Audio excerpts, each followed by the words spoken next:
ang kauna-unahang himpilan sa paghahatid ng serbisyo publiko at balita. Ito ang Radio Mindanao Networks. Higit 6 na dekada sa paglilingkod sa masang Pilipino. Sa Metro Manila, ito ang Dzxl 558 Radyo Trabaho, ang inyong gabay sa hanap buhay. Sama-sama nating silipin ang mga kaganapan sa bawat sulok ng Metro Manila. Mahigpit nating babantayan ang bawat issue sa inyong mga lugar at sabay-sabay nating bigyang solusyon ang mga problema sa inyong mga komunidad. Dito lamang yan sa Dzxl, Pulso ng Metro.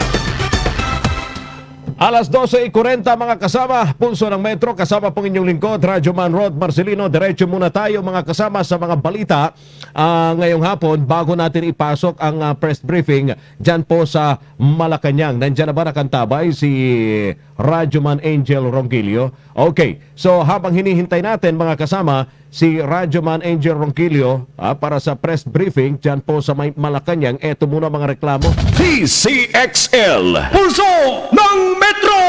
Nagre-reklamo po yung mga residente dyan sa lungsod ng Malabon dahil marami pa rin umanong mga pasaway. Talaga nga naman paano natin masosolusyonan itong problema ng COVID-19? Ayon sa reklamo, hindi daw po sumusunod itong mga residente. Ilang mga residente sa mga pinapatupad na protocols ng pamahalaan.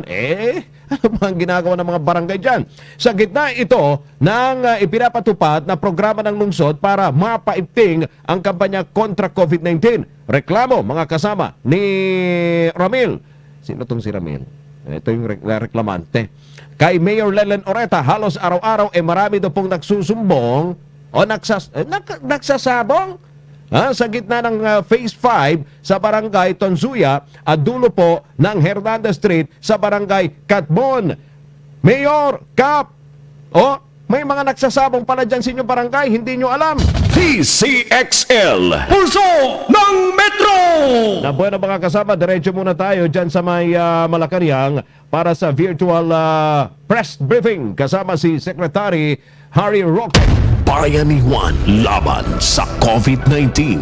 Dzxl 558 Radyo Trabaho, Special Coverage. Dzxl Radyo Man 4, Angel Ronquillo. Jengo Hejeng. Radyo Man Rod, kanina tinalakay ni Presidential Spokesperson Secretary Harry Roque yung mga salient points doon sa kalalagda pa lamang na Bayanihan to Recover as One Act o yung Bayanihan 2.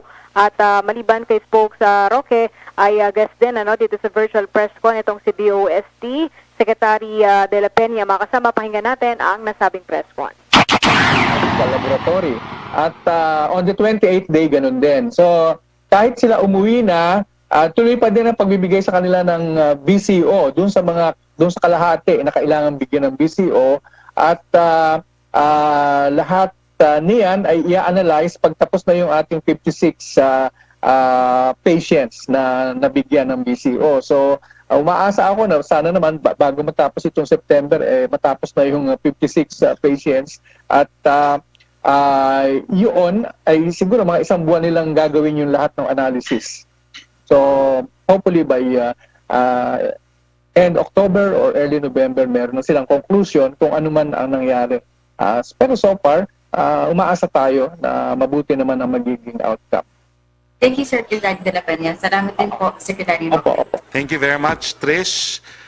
Back to you, Secretary, please. From Chris Jose of Remate Online, tuluyan na pong nakalaya at nakalipat pabalik na Amerika si Lance Corporal Joseph Scott Pemberton. Matapos siyang bigyan ng absolute pardon ni Pangulong Duterte, ano po ang masasabi niyo sa sinabi ni Justice Secretary Menardo Guevara na may mga aral na mapupulot na dapat ay pag-isipan sa nangyari pagdating sa Philippine-US Visiting Forces Agreement at ang paggamit ng Pangulo ng kanyang kapangyarihan sa ilalim ng saligang batas?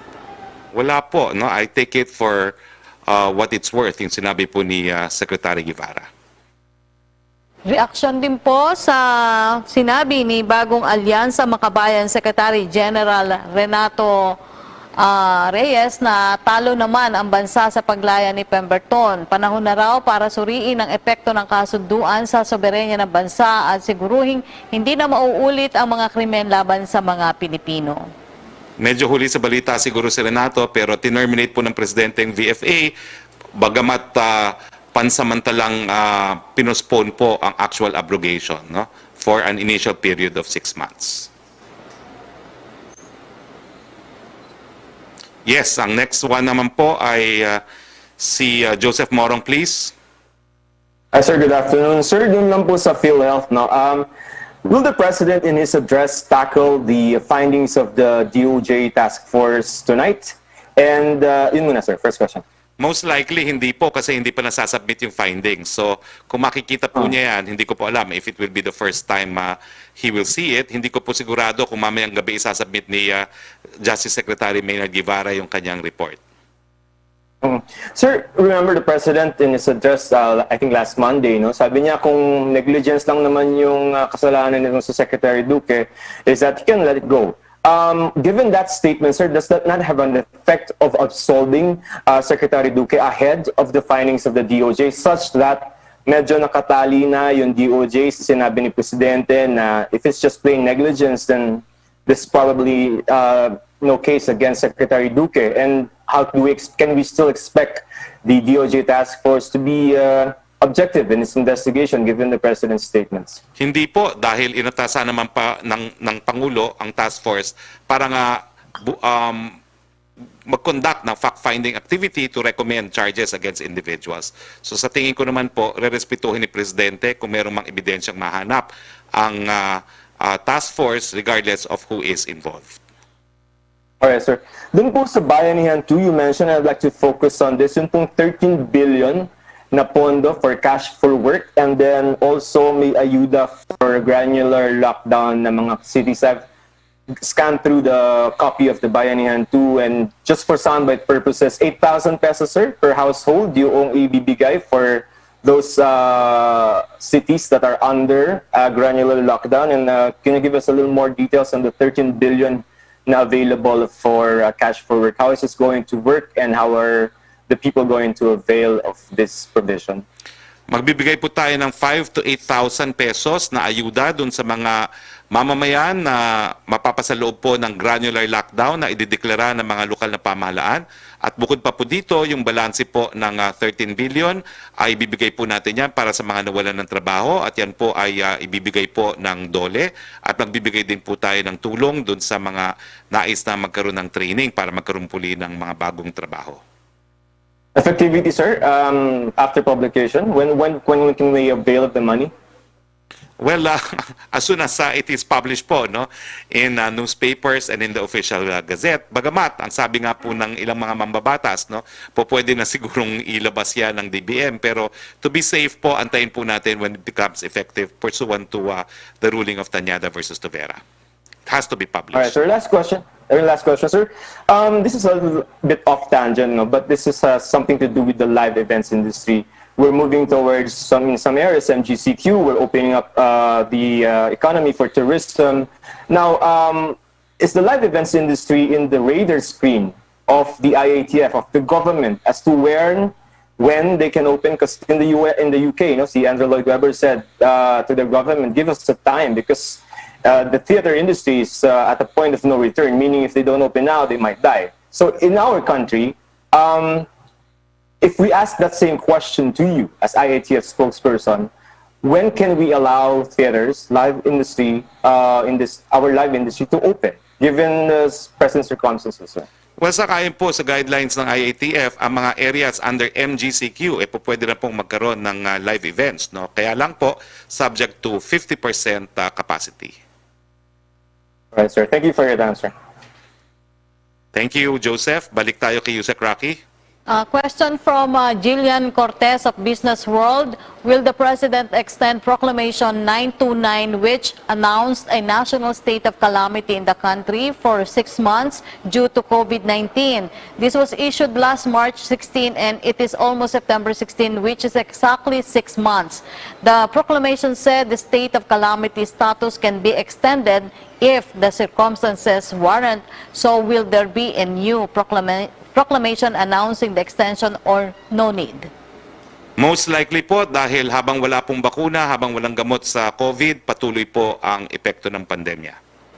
Question from Same Denilia of Business Mirror. What is the position of President Rodrigo Duterte on the installation of communication towers in military camps? Ay, hindi naman po nagmamicromanage ang ating presidente. Yan po ay importante para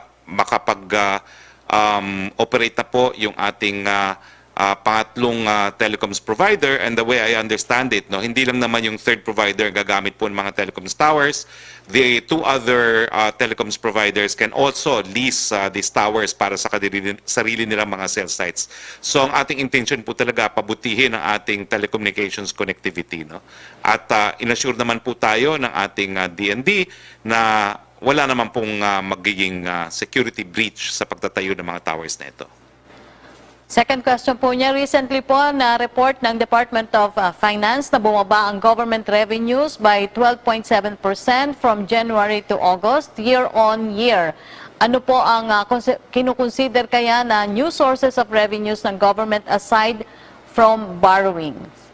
Well, kaya po tayo nagbubukas ng ekonomiya. Kaya natin hinihikayat ang ating mga kababayan na pag-ingatan ng kanilang kalusugan para makapaghanap buhay ay dahil nakasalalay din yung ating mga buwis na makukolekta kapag meron pong hanap buhay ang ating mga kababayan.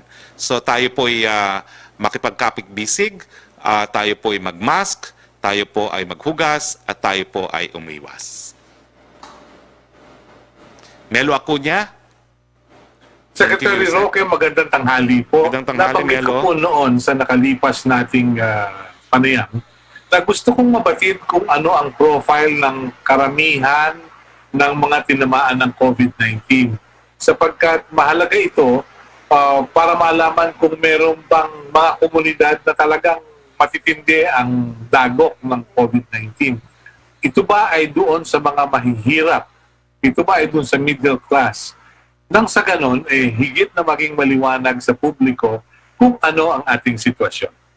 Well, Melo, siguro pakitanong na lang yan sa DOH, pero ang alam ko po, seniors, yung may mga comorbidities, mga buntis, kinakailangan po manatili kayo sa inyong mga tahanan dahil hindi lang naman sa Pilipinas napatunayan na sila po talaga ang matinding matamaan ng COVID. At ang mga kabataan naman, napruebahan na rin po yan, sila yung napakabilis magkaalat ng sakit. Kaya yan lang po ang alam ko. And the rest, the details of the breakdown, please ask DOH. I will. Para po kay Secretary De La Peña, magandang tanghali po, Secretary. Magandang tanghali naman. Let me just ask you, gaano po kalaki ang bahagi ng Department of Science and Technology sa ating gross domestic product, especially for research and development? Meron po bang marked increase para sa inyong budget mula nang maluklok si Pangulong Duterte? At ang isang pahabol ko, gaano na po kayo katagumpay na makumbinsi yung mga miyembro ng Philippine-American Academy of Science and Engineering na umuwi na at tumulong sa ating bansa? Secretary De La Peña, with your indulgence, please.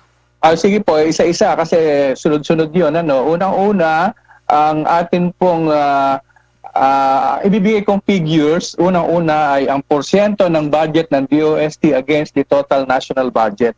So yun pong budget namin na 23.8 billion, kung ihahambing sa around 4.5 trillion is nasa between 0.4 to 0.5%. O kalahati ng 1%. Yun naman po tinatawag na gross expenditures for R&D, government expenditures for R&D. Hindi lang naman po ang DOST ang gumagasta ng research and development. So, iba't ibang departamento po, katulad ng DA, ng DNR, ng DOE, ng DOH, ng CHED, pati DND, may mga budget din po yan sa R&D.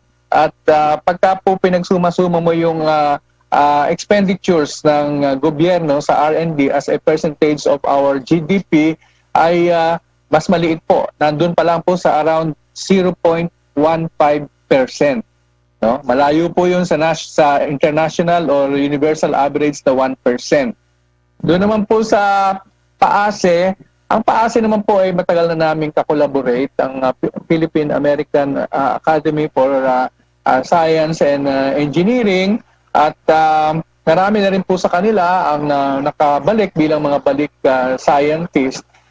Kung hindi po sana nagkaroon tayo ng mobility problems ngayon, ina-expect namin na mamimit namin yung aming 50% increase ng pag-uwi ng mga balik scientist. Ano? Kasi mula nga nung mapirmahan ng Pangulo at maging batas yung Balik Scientist Act ay lalong marami nagkaroon ng interest. Ano? At saka lalo pa nga ngayon po at naririnig nila yung mga ginagawa ng DOST na mga researches na sa iba't ibang sektor, kabilang na nga itong ginagawa natin sa COVID-19, marami po ang nag-i-indicate ng kanilang intention na tumulong.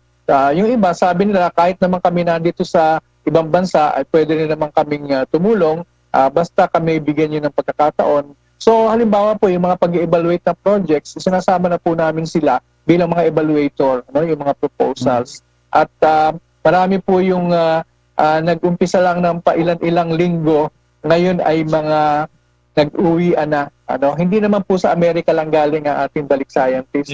Meron po tayong galing sa Japan, meron galing sa Australia, meron galing sa Europe. At natutuwa naman po kami at sila ay talagang nagpapakita ng interest. Yun naman po increase ng budget namin. Akin pong matatandaan, ay kasi kasabay ko din namang nag-assume ang Pangulo noong 2016. So kami po ay naglalaro sa 22 billion. No? Yun pong pinakahuli naming GAA, ano tawag dito, yung allocation ay yung nasa 20.3 or 20.4, ganyan. Ngayon po ang budget namin according to National Expenditure Program ay 23.8. So hindi po masyadong malaki, bagamat nagpapasalamat na rin kami at meron din namang improvement, lalo na po yung para sa mga scholarships. Opo. Kung ihambing po yung ating gastos para sa science and technology, research and development, gaano po natin ito maihahambing sa mga kalapit bansa natin sa ASEAN? Ako, kaya nga po ayoko ng pag-usapan yan dahil tayo nandun sa bandang ibaba. Dahil po ang ating mga original na kasama sa ASEAN, kung ihahambing natin, talagang mas mababa na tayo sa kanila. Ang original po ay Singapore, Thailand, Malaysia, Indonesia at Philippines. Siguro po halos nakakapareho natin ng Indonesia dahil malaki rin ang kanilang Bayanihan populasyon. laban sa COVID-19. Dzxl 558 Radyo Trabaho Special Coverage.